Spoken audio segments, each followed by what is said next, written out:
Hi everyone, today we are going to open box a Lenovo Thinkbook 15. It employs a Intel Core i5 4-core processor with 8GB of RAM, 32GB of optic memory with 512GB of SSD. Now we open it. At side A, there is a Lenovo logo and a Thinkbook logo. At the back, there is a white sink, and there is two plastic stands to help the heat dissipation.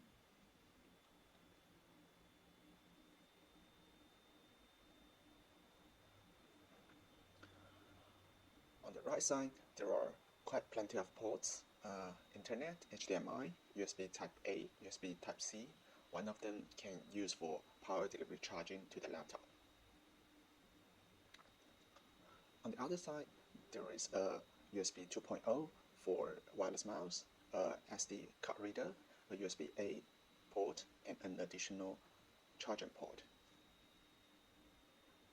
If you just want to use one hand to open it, it will be pretty hard, although the laptop is quite heavy, around 1.7 kilograms.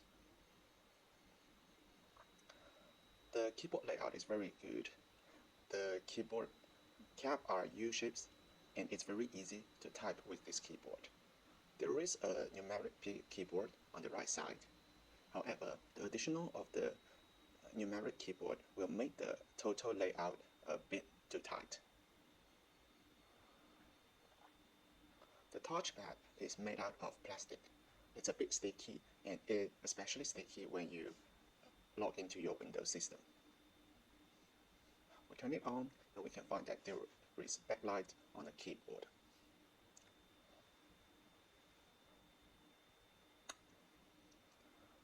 The PC is using a 15-inch LCD IPS.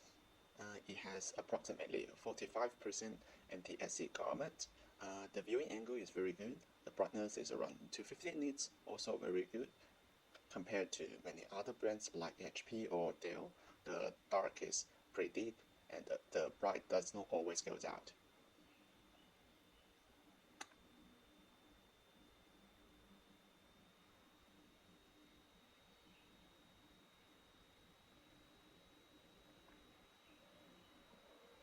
I'm feeling pretty satisfied with the everyday performance of this PC, such as web browsing, downloading apps, Office, Word, Excel.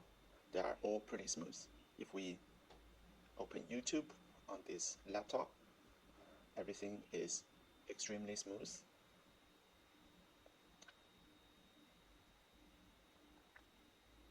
So you do not have to worry anything about the speed for day-to-day use. That's not how we deal with risk. The sound quality is also pretty excellent.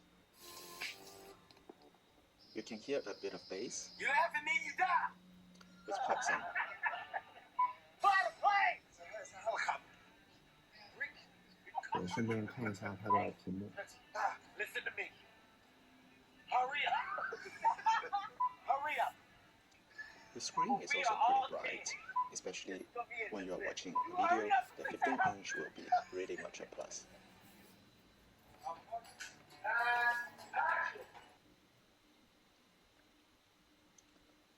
If you just bought the laptop in the first startup, you will find that the laptop is pretty laggy because the solid-state drive is based on QLC, a slower format. But after you put up a few times later, the 32GB of optic memory will remember most of your daily files, and you will have an experience of using the laptop faster and faster. The CPU also has a pretty high frequency, as you can see from the task manager. It fluctuates all the time, and it can easily go up to 3 GHz or even 4 GHz. However, if you are going to edit videos or play with quite a lot of raw photos, then the bottleneck is not the processor itself, it is the 8GB of RAM, while you still have an additional RAM slot which can support up to 32GB of RAM So in total, you can get a maximum 40 gigabytes of RAM, which is enough for most kinds of usage. In the second part, we will talk about its specifications. If you are not familiar with the specifications in software, you can simply skip this part. We open i5-64. We can see it's an i5-10210U CPU. It has 4 cores, 8 threads. It's a very good one. It has very high frequency. The GPU is a discrete AMD 620 GPU. It uses GDDR5 memory, 2 gigabytes, which will accelerate your everyday video editing and photo editing quite a lot. While the Intel integrated graphics does not give you so much power, but it will save you a lot of battery energy. This version comes with a 45 watts battery. Generally, every 30 watts battery will give you approximately 5 hours battery life. So by estimation, it can give you approximately 7 hours of battery life. There is another 57 watts battery version of this laptop. If you can get that one, then you can probably expect an approximately 10 hours battery life. It has a very good LG Philips monitor. The hard drive is an Intel Optane memory with 32 gigabytes of Optane memory and 512 gigabytes of solid state drive. The Wi-Fi card is a very good one, not a general crap brand. It's from Intel.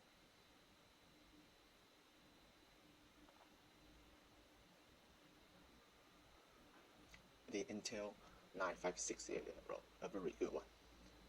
Later we are going to test the stability of the CPU.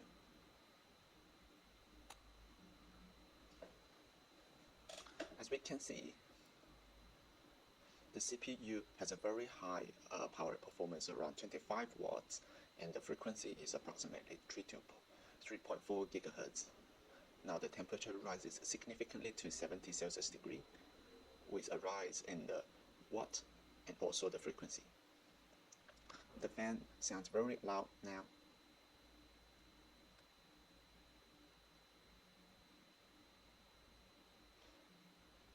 We now adjust the laptop to performance mode.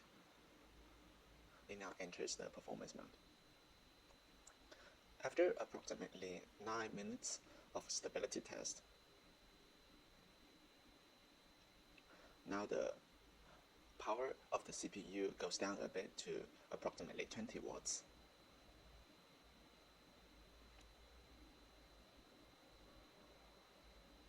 In the previous 8 minutes, the CPU managed to maintain a very high frequency around 3.3 gigahertz with a very high power consumption. Oh, you see, the power consumption goes back again to 20 plus something.